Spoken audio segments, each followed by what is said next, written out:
had left OSU and was at Northwestern University in Evanston, Illinois.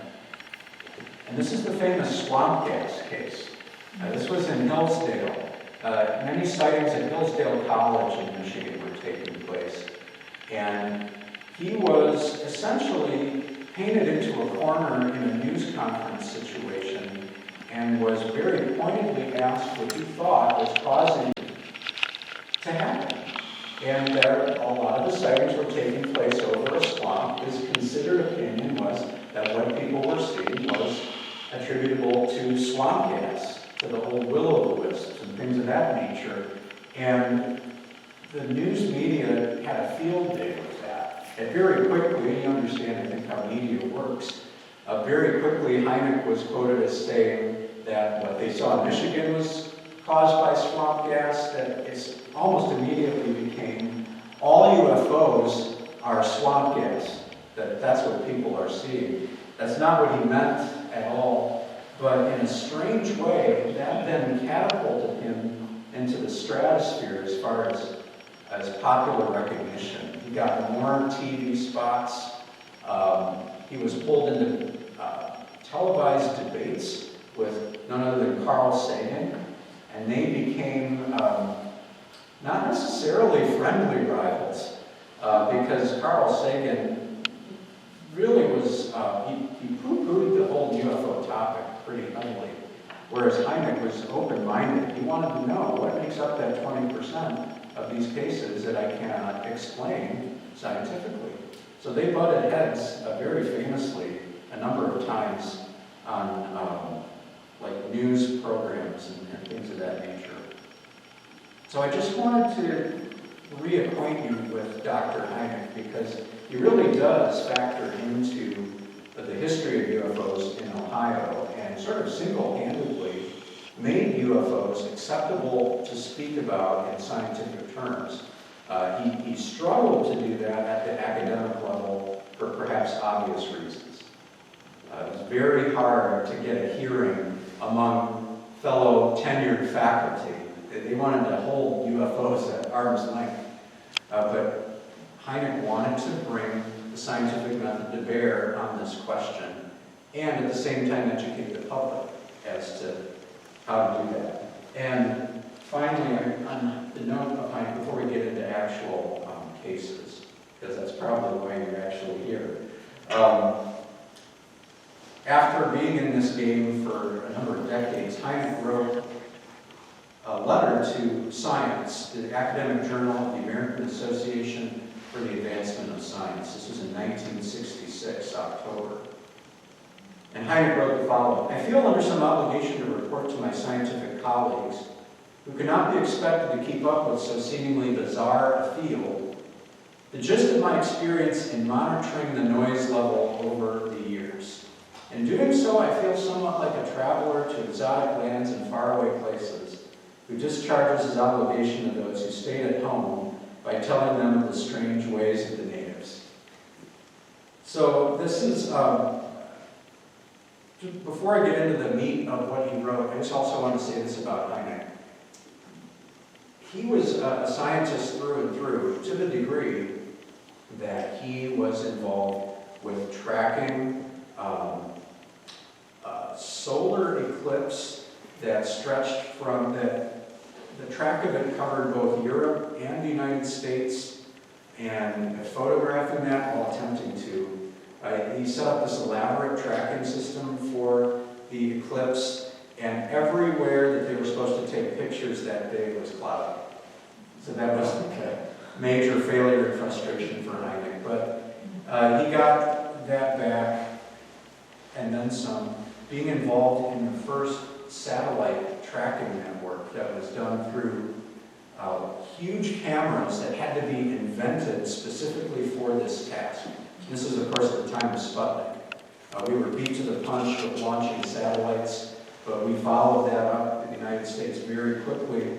And it was J. Allen Hynek who was responsible for setting up this satellite tracking network using a series of cameras all across the United States and around the world. And Hynek was sent to other countries to convince them that there was nothing sneaky about this. We weren't trying to spy on anyone. We were just trying to track the satellites that we sent up. It was J. Allen Hynek who set up that network. And so this is somebody who is not a quack. He's not off his rocker. He was very much enmeshed in the scientific community of his day. And he just happened, because of his alliance with the United States government, to get pulled into the topic of UFOs and go from someone who was appropriately skeptical to then someone who was open-minded about the cases that he had no explanation for. So, back to his letter. After a description of his long tenure as a UFO investigator, Hynek recounted his frustrated attempts to nudge the Air Force into taking a more scientific approach to the phenomenon. He then declared it was time to clear up popular misconceptions about UFOs, and he addressed 7 that he felt were most egregious. Number 1, only UFO buffs report UFOs. Hynek writes the exact opposite is much nearer the truth. It's been my experience that quite generally, the truly puzzling reports come from people who have not given much thought to UFOs before they saw them.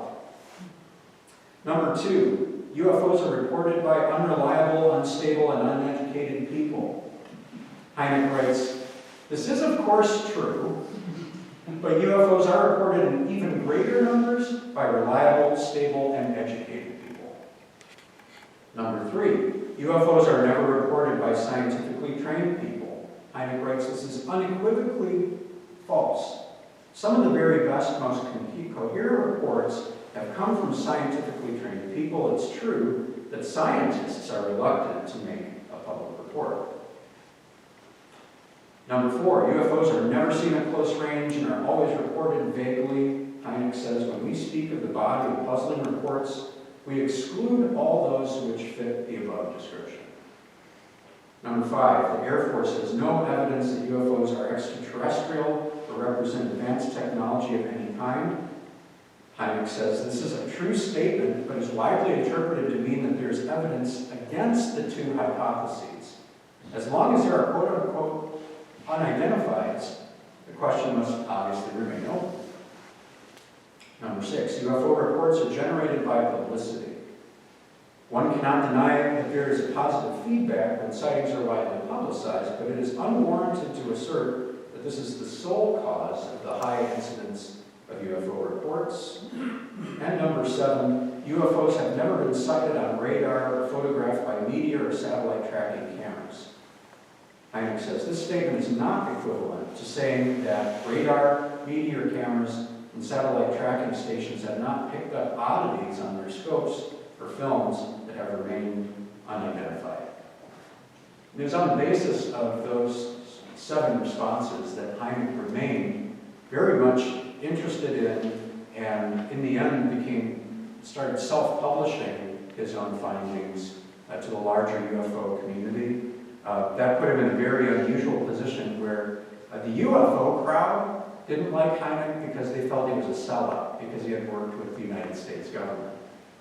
On the other hand, the scientific community thought there was probably a little bit something wrong with him because of his willingness to engage in the topic in the first place. So he stood sort of in a singular spot, and for that reason, I think he deserves a lot of attention, and I'm just happy to bring him up to you tonight. So from there, what I'd like to look at with you are just a couple of the most famous Ohio-based reports, and just talk about them historically, remind you what they were. I think in each case, I've selected these particular cases that we're going to review because of who saw them and how many people saw them at once and what occupations they possessed at the time of the sighting. What you'll notice in the cases we're going to look at tonight is that the vast majority of those filing these reports were either law enforcement or members of the military for whom it could be very complicated to make a report like this in the first place. In part, of course, because their reputation and their employment could be on the line for going public with these things. And what I've tried to do also is give you sort of a representative accounting down through the decades. It's not perfect in that regard. We'll look at some reports from the 60s and one from the 90s that got a lot of attention at the time. So that's what we'll spend the remainder of this talk concentrating on. The first that you see here on the screen took place on April 18, 1966. It's the Ravenna, Ohio Great Saucer Chase. This is well known because of the Portage County deputies who made this very long 86-mile chase after an object that seemed to shine a light on them, and then they took off in pursuit, marshaling other law enforcement groups in the process to join them in the chase. And if this sounds a bit familiar to you, it may be because this was represented in a certain way in the movie Close Encounters of the Third Kind, which we will return to in a little while. But this is the essential breakdown of the Portage County case. In the early morning of April 17, 1966, officers from the Portage County Sheriff's Department saw an object rise up from ground level, bathe them and their vehicle in light near Ravenna, Ohio. This is about 5 a.m. They were ordered by the sergeant to pursue the object. They chased it for 86 miles across the border into Pennsylvania. It seemed to play a cat and mouse game with them, which I'll get into in a little bit more detail in a moment. Along the route, as I mentioned before, police officers from other jurisdictions saw the object and joined in the chase. So again, we have to think about who saw these things and how many saw them. That always adds to the veracity of the case when you have multiple witnesses at once. In this case, we have names as well. Deputy Sheriff Dale Spar and Mounted Deputy Wilbur Barney Neff. You have to love a deputy named Barney, I think.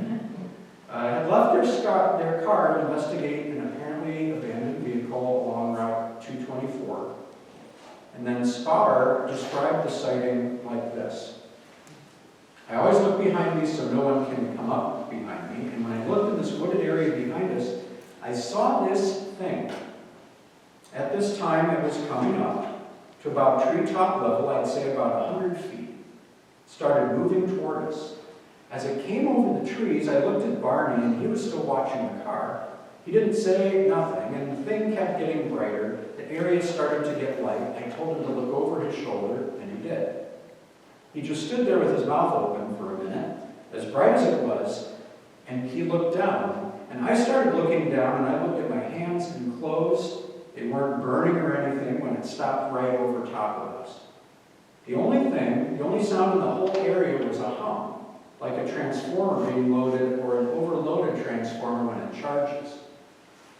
I was petrified, and I moved my right foot, and everything seemed to work all right. If you can imagine that he was checking to see, am I still in control of all my faculties here? Evidently, Barney made the same decision I did to get something between me and it, whatever you would say, so we both went to the car. We got in the car, we sat there, and as they watched them, this is breaking away from his quote, the UFO moved to the east, it stopped again. Spar picked up the microphone, radioed the dispatcher. At this time, the object was about 250 feet away, brilliantly lighting up the area. It would make your eyes water, Spar said. Sergeant Shainfeld, off duty at the station, told them to follow it and keep it under observation while they tried to get a photo unit to the scene. Spar and Neff turned south on Route 183, then back east on 224, which placed the object to their right and out the left window. At this time, said Spar, it came straight south, just one motion, a smooth glide, and began moving east with them, pacing it. Just to their right, an estimated altitude of 300 to 500 feet, illuminating the ground beneath it. Once more, the UFO darted to the north, now left of the car. They sped up to over 100 miles an hour to keep pace with it. The sky became brighter with pre-dawn light. Spar and Neff saw the UFO in silhouette with a vertical projection at its rear. The object began to take on a metallic appearance as the chase continued. And here is one of the officers' drawings of the object. So you can imagine it moving, as it was moving, it was in this direction. There's sort of a cutout space on this side of it, and I believe what's meant to be shown here, it looks like a triangle coming down, is the nature of the light that was being projected downward from the object. Took on a metallic appearance as the chase continued. Spar kept up a running conversation with other police cars that were trying to catch up with them.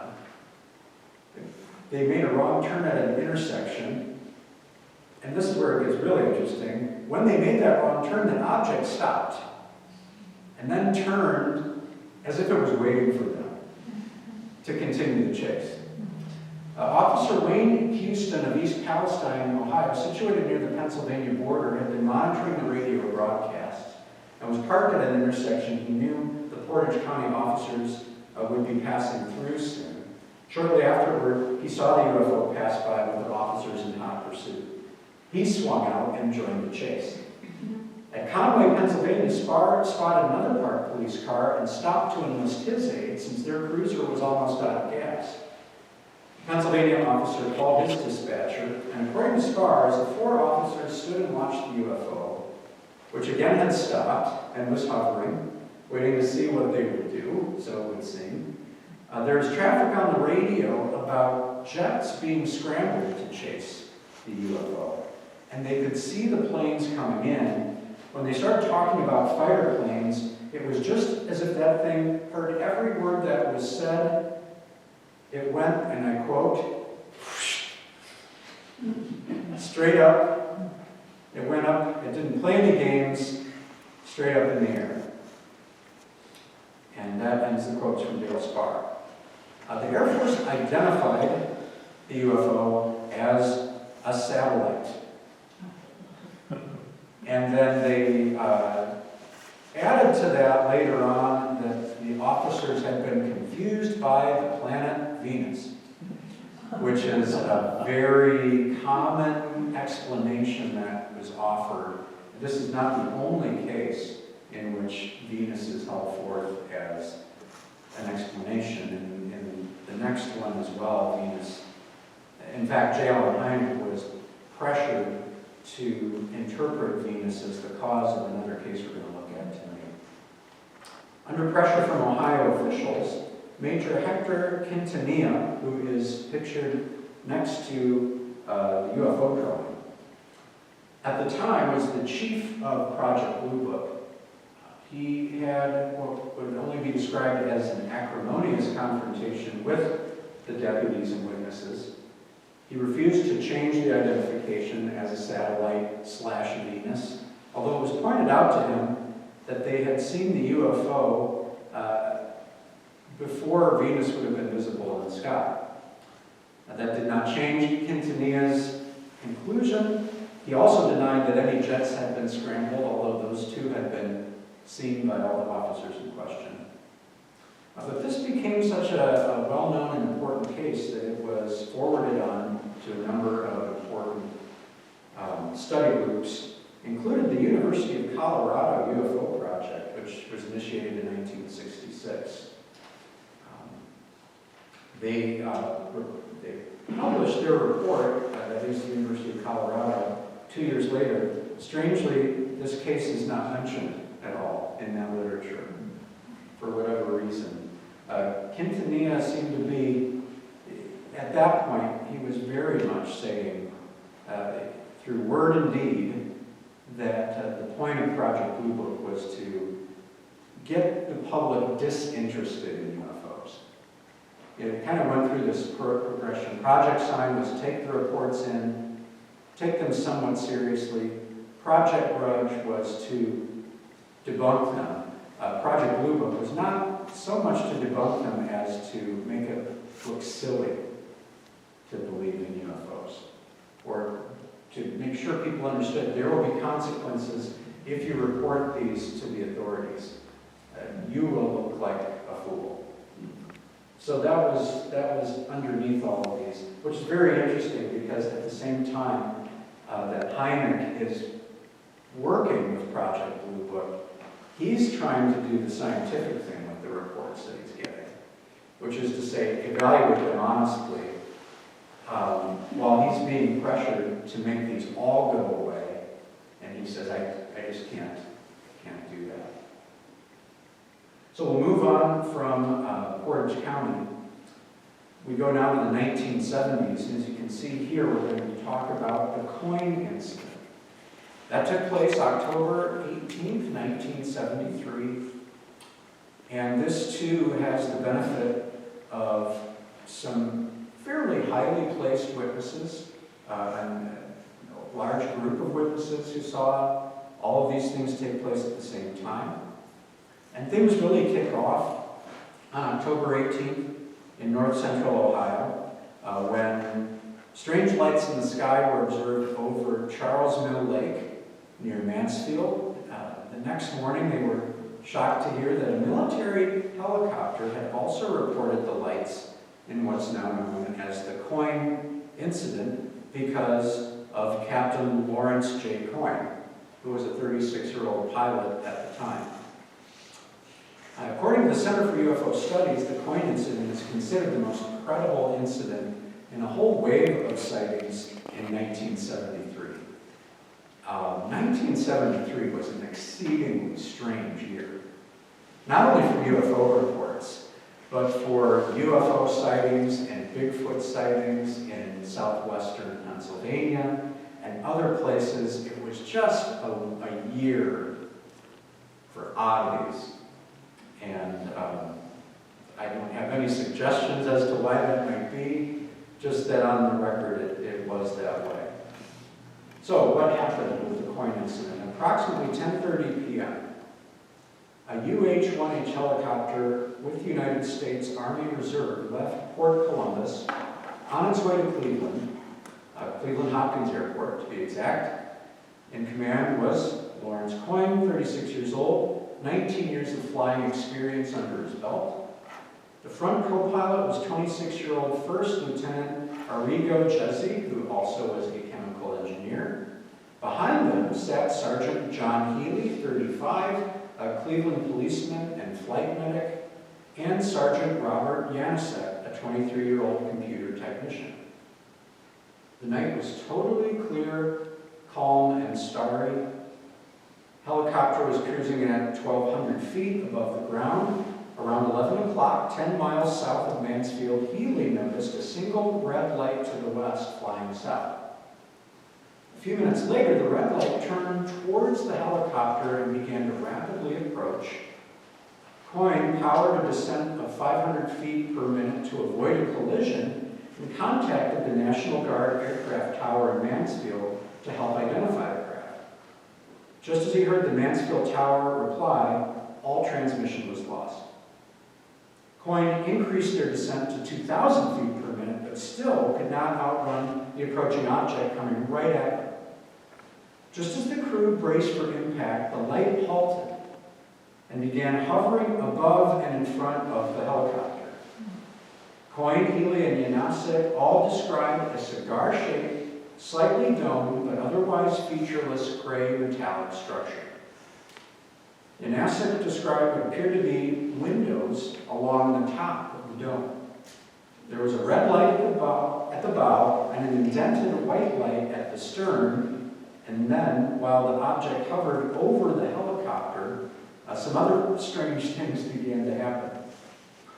Plexiglass windows in the helicopter's roof allowed the flight crew to view the UFO as a green pyramid-shaped beam similar to the spotlight appeared, first passing over the helicopter's nose, then up through the windshield and upper window panels, enveloping the cockpit in green light.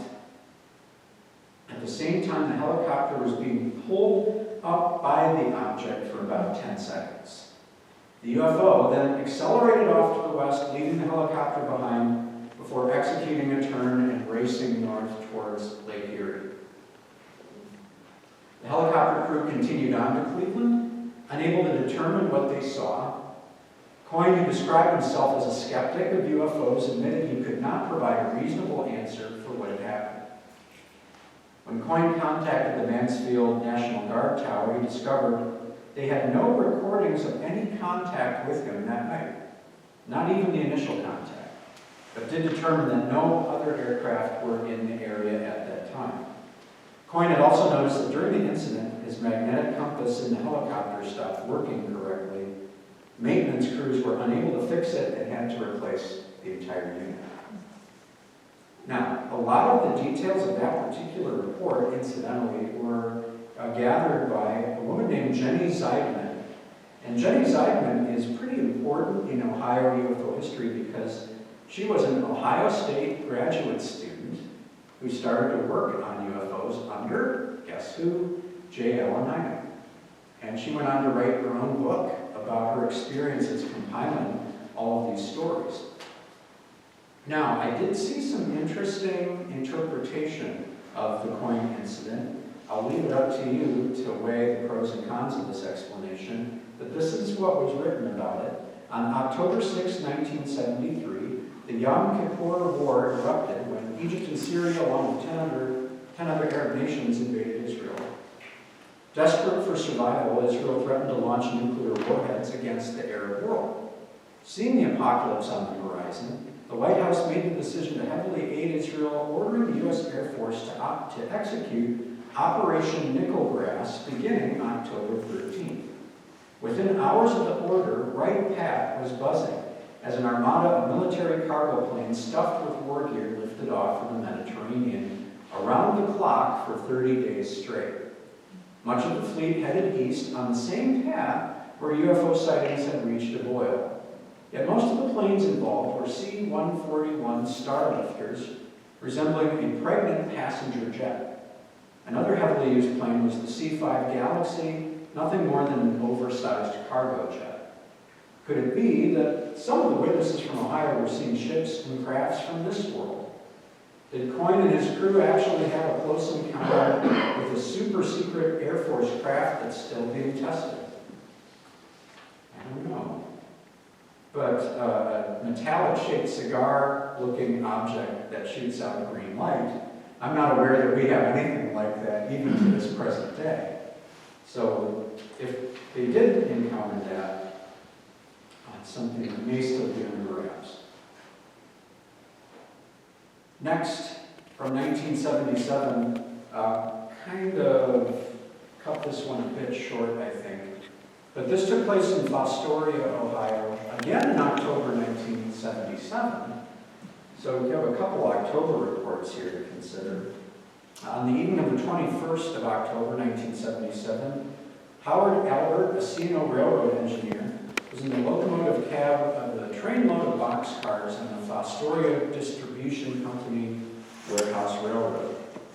They were on their twice-daily run to pick up processed food for distribution around Fostoria, the larger Columbus area. The warehouse track was around 3 miles outside of Fostoria, just to the east of the main rail lines, around 200 yards from Route 23.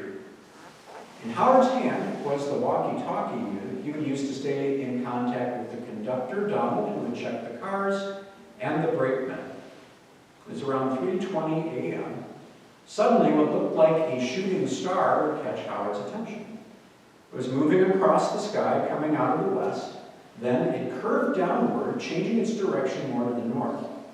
Realizing it wasn't a shooting star, he continued to watch the falling light. It would come down to the ground in the field near Route 23, close to a nearby church. Then it began to come towards him slowly at the speed of a walking man, he said. He estimated the glowing object to be around 16 feet from the ground. It continued towards him until it was just over 200 feet away from where it would stop. It remained hovering above the ground on the other side of the tracks. Howard, still not taking his eyes from the object, raised his radio to his mouth, stating, "Donald, come up to the engine." Donald, while making his way to Howard's location, asked what the problem was. In response, Howard would state, "We got a UFO up here." And there may have been another adjective or two in that statement that I'm omitting. just for the sake of keeping this PG presentation. Well, the strange object began to approach again. This time it would stop just 100 feet from Howard's cab. He would later describe it as a disc or even a birthday cake-shaped object. He estimated it to be about 90 feet across, 50 feet high. Glowing banks of vertical tubes around the object made it shine brightly. The underside had a ceramic look and was gray color similar to a knife sharpening stone. Couldn't make out any windows or other markings on the exterior. He also didn't hear any sound coming from the object. Howard and Donald would each use their stopwatches to time the rotation speed of the object. Both would agree this was 9 revolutions per minute. They would also notice blue electric-like energy arcs that would move around the exterior of the disc, lighting up the tubes as it touched them. Suddenly, the radio operator at the Fostoria control tower, hearing their conversation, would ask for a confirmation that a UFO was over the rail yard. Howard would confirm this, and then would decline an offer to inform the police. He would state to the control room operator that they can't drive up to where we're at. He then added that even if they did, they'd probably just shoot at it. It isn't hurting anybody. Besides, he continued, we're playing games with it. So it's the second time in just these reports that we're looking at, there seems to be a type of interaction with whatever object is being sighted. As he said this, he flicked on the main train headlight, leaving it to glow for 2 full seconds. The glowing object would respond in a similar fashion, suddenly glowing brightly for 2 seconds, then dimming again. Although they couldn't explain why, Howard believed there were definite intelligent occupants inside the object. They believed they were interested in the engine of the train, which he claimed was a relatively uncommon model. Take that for what it's worth. They would watch the object for just over 20 minutes before it began to increase the speed of its rotation. Getting increasingly faster, the object then simply took off into the sky. Within seconds, it looked like a yellow star in the distance. So there is more documentation on that case. And again, you can get a beat on that pretty easily by just Googling or entering into the search engine Fostoria, Ohio UFO, and you'll get quite a bit of information on that. Next is this case, and I wanted to make sure that we had time to look at this in depth because this is Trumbull County, December of '94. Once again, we have local law enforcement involved in the reporting of this particular case, which I think is, as we go through UFO cases, the huge body of collected reports that are there, when you have trained observers involved and people who are charged with keeping the peace, it always seems to give these reports a little bit more punch to know that numerous law enforcement were involved in the reporting of the sighting. Shortly after midnight, on the 14th of December, 1994, police dispatcher Ann Rudolph suddenly began receiving call after call from residents of Trumbull County regarding strange lights in the sky. At first, she thought that she was being pranked in a coordinated effort. Then as they increased, some of the locals, she thought this couldn't really be happening. She was just under this feeling that she was being punked in some way, shape, or form. But then the reports continued to come in, and she started to recognize voices and names of people, and recognizing there's probably something to this. She notified the police department in Liberty Township due to the wide-ranging number of calls. Patrolling officers were notified and asked to attend to the scenes of the sightings. One of the first to reach such a location was Sergeant Toby Maloro, who is pictured there on the left. Maloro, driving along Sampson Drive, had already been alerted by a resident on the street of strange lights moving to the south. He would report back to the operator that he had visual confirmation of the lights and was about to investigate. As he proceeded down the street, however, his patrol car suddenly cut out. He made several failed attempts to restart it. As he was doing so, the entire area around him suddenly lit up from above. Maloro would attempt to report the incident, but the car radio was as dead as the engine. As he looked upwards, he could see the lights were part of a huge disc-shaped object. Maloro would later state it was at least the size of a football field. He also recalled an extremely bright light in the middle of the underside. He stood outside his vehicle watching the large craft move calmly, quietly overhead. He would note the craft, for all of its size, didn't make a sound. He remained watching the object, hardly believing his eyes, when his car suddenly came back to life of its own accord as soon as the craft had floated away. Jumped back in the car, radio was working again. He reported to Rudolph what had just occurred and then sped off in an attempt to keep up with the huge disc-shaped object. Although he would eventually lose it, over a dozen police officers were in pursuit of the strange craft, even crossing the state border with Pennsylvania before witnessing it speeding off into the distance. Should sound familiar to a certain degree. We have yet another chase going from state to state. A sighting on the same evening came from Lieutenant James Baker from the Brookfield Township Police Department. He was off duty at the time, but was monitoring the communications over the police radio of everything that was jumping off that night. At some point during the proceedings, he took to his patrol car to see if he could see anything for himself, and he would eventually pull up near an abandoned radar tower. He exited the vehicle, climbed up on the abandoned apparatus to get a better look at the surrounding terrain, and after steadying himself, he saw three bright objects in the shape of a triangle. He would note that the middle light appeared significantly brighter than the other two. He would also note and report that the lights changed color from red, yellow, blue, and green in unison and seemingly in a pattern. With this in mind, and in response to claims that sightings were planets low in the sky, Baker would state over the police radio in no uncertain terms that if they are those planets those guys are talking about, then they're planets with Christmas lights on. Incidentally, Maloro would also reject outright that what he had seen was the planet Mercury.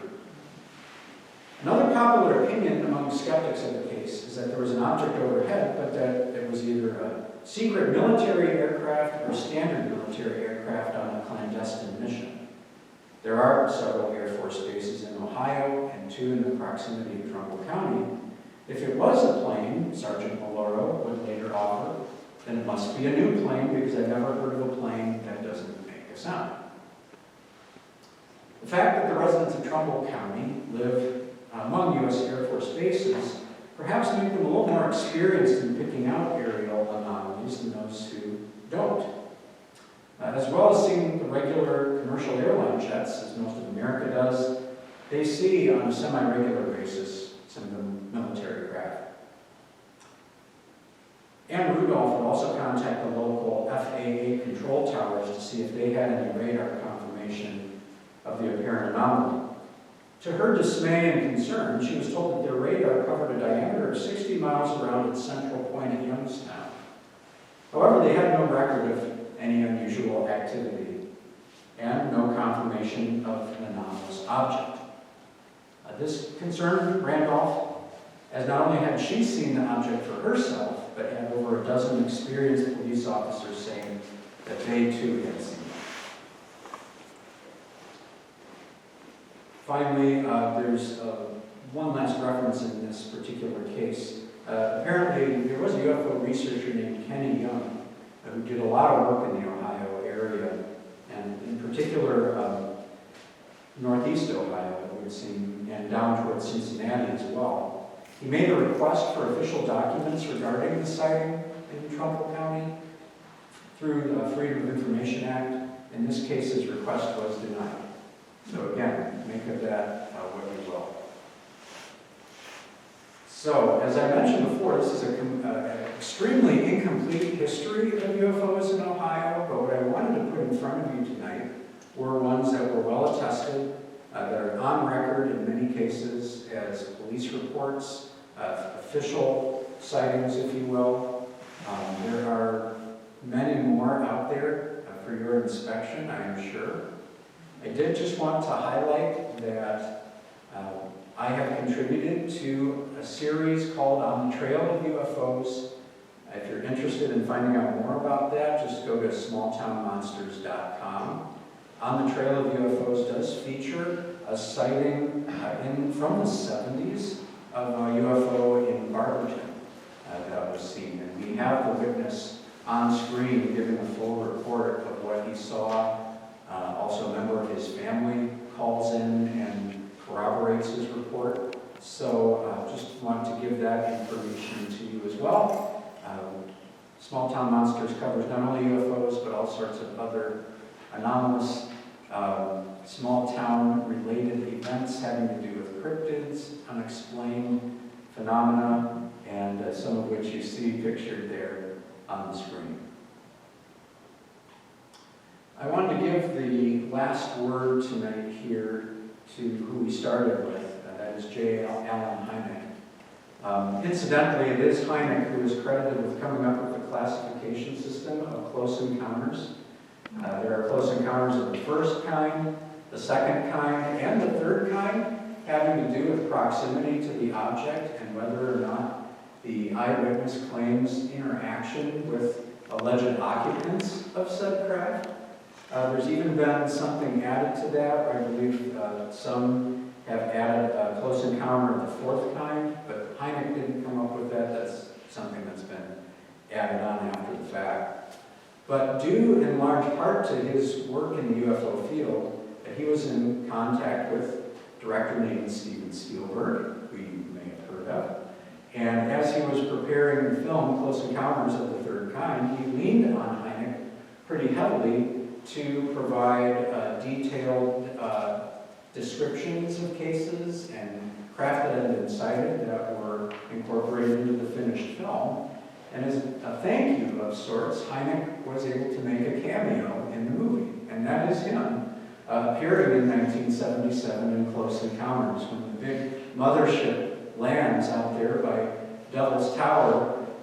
This man with pipe in hand just stands there looking amazed. And that is J. Allen Hynek getting a little bit of a nod from Steven Spielberg. And Hynek was a very interesting individual. I would really recommend that you, there's an excellent book that I utilized for preparing for tonight, that if you're interested, come talk to me afterwards and I can give you the title of that. But in that book, he's quoted as saying the following: "Each human matters just as each star or planet, regardless of size or distance, does exert some influence upon the others." And I think that was his human touch here at the bottom of all of his scientific inquiry and his dealing with people who had had these experiences and didn't know what to make of them. That he didn't dismiss what they said just out of hand. He was never cruel or debunking to them. He always gave them a listening ear. And I think in our day and age, this is just a good thing to remind ourselves of as well. Each human matters, and each human exerts some influence upon the others. So let's deal kindly and gently as we can with each other.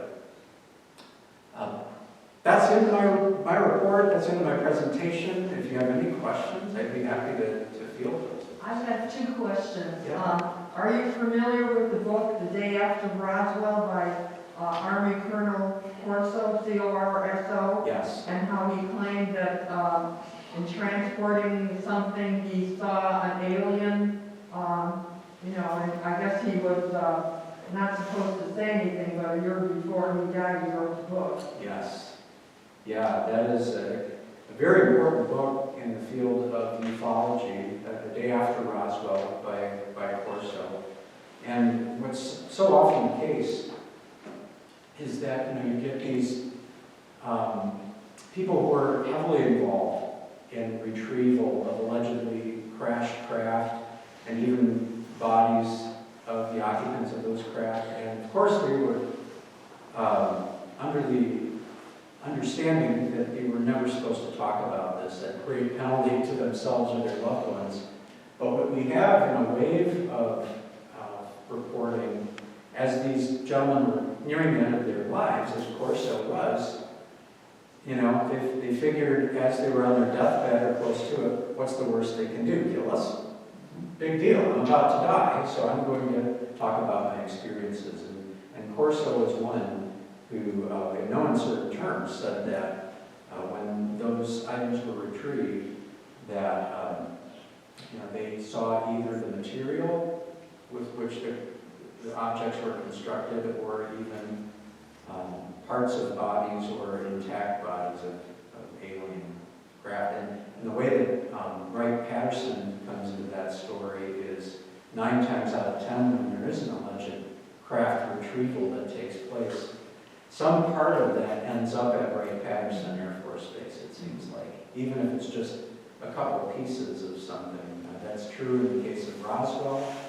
It's also true in the case of the Kecksburg incident that took place in 1965, when some sort of object was seen over Michigan, Ohio, and finally Pennsylvania, and it allegedly crash landed in the very small town of Kecksburg, Pennsylvania, southeast of Pittsburgh.